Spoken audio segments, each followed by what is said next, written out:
Have you ever wondered how to create these dynamic animated worlds that dance behind your favorite Lofi beats videos? Then you are in the right place. I will go through image preparation, 3D space creation, and some additional fun effects that breathe life into static illustrations. Hi, welcome to my cozy studio. Today I'm pulling back the curtain to show you exactly how I craft these dreamy layered worlds that bring chill music to life. Most Lofi channels just use static images, but I wanted something that truly matches the beat and the feeling of the music. So I developed this layered animation system that breathes with every track. For this, you will need a digital painting program and a video editor that supports 3D cameras. I personally will use and show how to achieve this with Photoshop and After Effects. Don't worry, you do not need extreme art skills to create this effect. Firstly, get your background into your digital art program. To make the image 3D, you must split it into layers. You'll have an easier time if you drew it yourself. Otherwise, you must go and cut out each part and draw in whatever is underneath. We will create layers that will be positioned in 3D space. Before doing anything, think about the possible layers. Which objects will be on top of each other? Will this hill be in front of the bridge? Or will this house be in front of the trees behind it? Keep this in mind, and if you find it hard, make a little plan. I personally will use a flattened image to showcase the cutting process. Take the lasso tool and cut out each shape that you want in different layers. Don't forget to have a copy of the original layer to cut layers from. A handy tip if you are using Photoshop is to use the magnetic lasso tool and lightly glide along the outline of the object.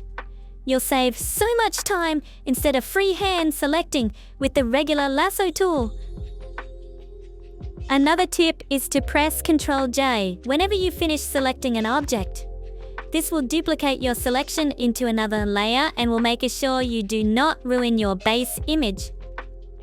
Repeat this for every object until you can recreate the scene with your layers without the original flattened image. Then comes the next step, outpainting the areas behind objects. Right now, if you move a layer, you will notice that it reveals an empty hole underneath. That is why we need to paint over those empty spaces so that the illusion of space does not break later. Go through each layer, color pick colors in the area, and paint the empty spaces with a simple brush. No need for fancy painting. The movement will be minimal, and the changes underneath most likely will not be obvious. If you are not the most confident with painting, in Photoshop you could try selecting the empty areas and try to recreate them with content-aware fill or generative fill, though the results might vary on the style of the image. Once you are satisfied with the results, you will have to export each layer as a PNG.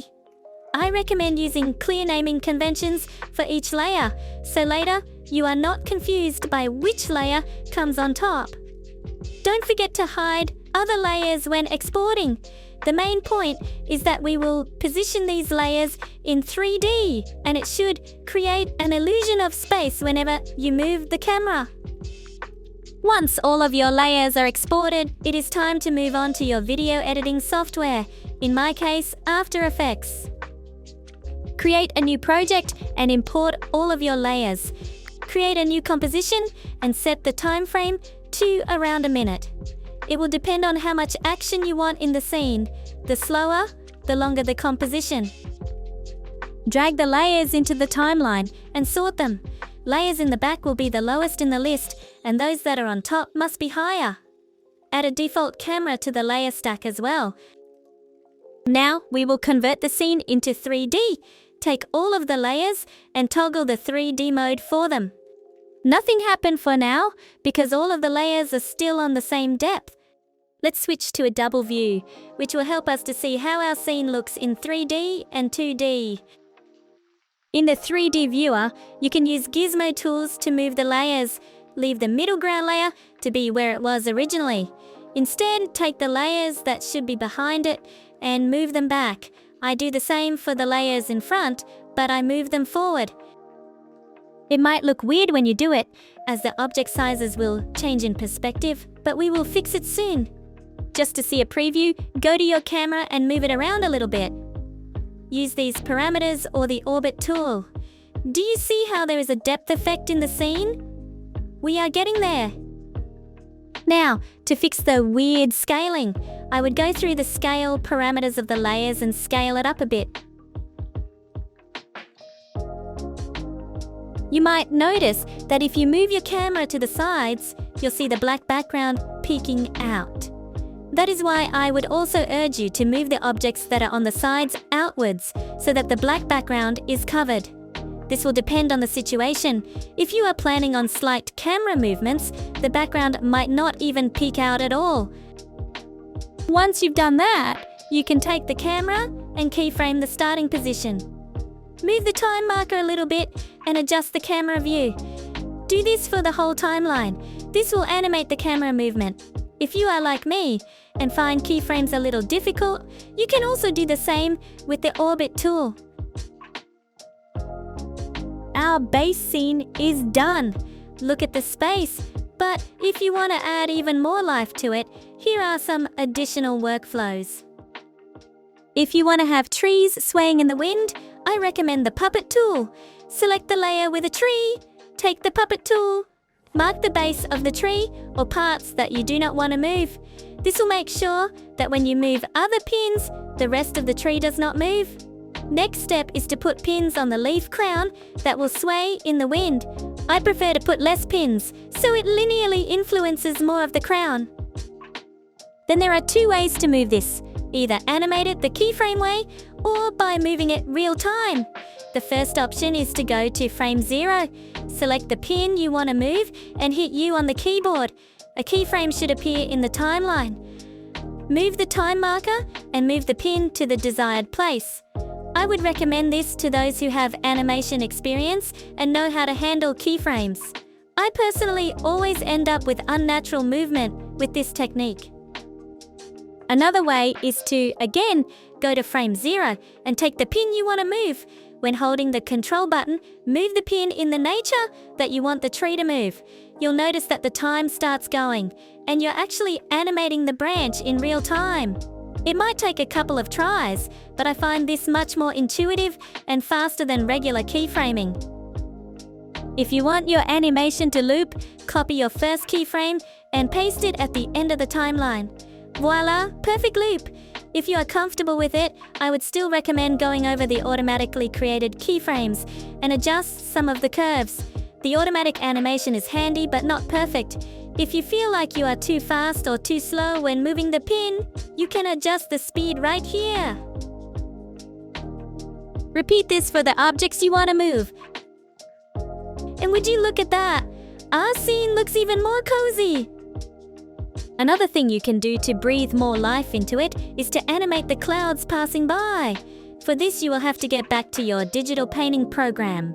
I must warn you though, you might have to adjust the length of your composition and all your keyframes to make sure the sky is not moving too fast. A minute is usually enough, though you'll need a longer composition for slower clouds. I made the mistake of doing all of the other animations first instead of the sky. Open the sky or cloud layer, depending on how you divided the image. I always keep the sky and the clouds on the same layer for simplicity. Duplicate the layer or just quickly press Ctrl J and with snapping turned on, move the duplicate layer to the right outside the canvas. Make sure it touches the edge of the original layer. Take the crop tool now and extend the canvas length until both images are visible. It should snap nicely. Now with your preferred tools, clean up the seam. You can merge the layers, but leave one hidden copy underneath. We will use this to snap new layers. Once you are done, duplicate the merged layers and move the duplicate to the left. The left half should be hidden and the right edge of the layer will be right in the middle of the canvas. If we reveal the hidden half of the sky from before, it should snap nicely to the edge of it. Mask or delete a third of the moved layer from the center into the outer edge. I prefer masking just because you do not lose the original layer itself. Repeat the same process for the other side. Duplicate the merged original layers and move them to the right. Make sure the edge is snapped to the center. Mask out the area closer to the center. This way, we took the cleaned up part of the sky and put it on both sides of the image, so now it can tile. Export it, and you can now go back to After Effects. Replace your old sky image with the new long one. It might be centered, which is not what we want. We wish to adjust the position so that the edge of the layer is at the edge of the canvas, and we could tile it. Once you've positioned the sky correctly, keyframe the position variable on frame 0. Go to the last frame and keyframe the position of the sky right at the other edge of the canvas. This is easier when the screen is using a flat camera, otherwise it will be a guessing game. So here we go. We went from a static, boring landscape to this lively and energetic scene. Of course, there are many things that can be added to the scene, like moving water or falling leaves. But these effects are more advanced, requiring deeper knowledge.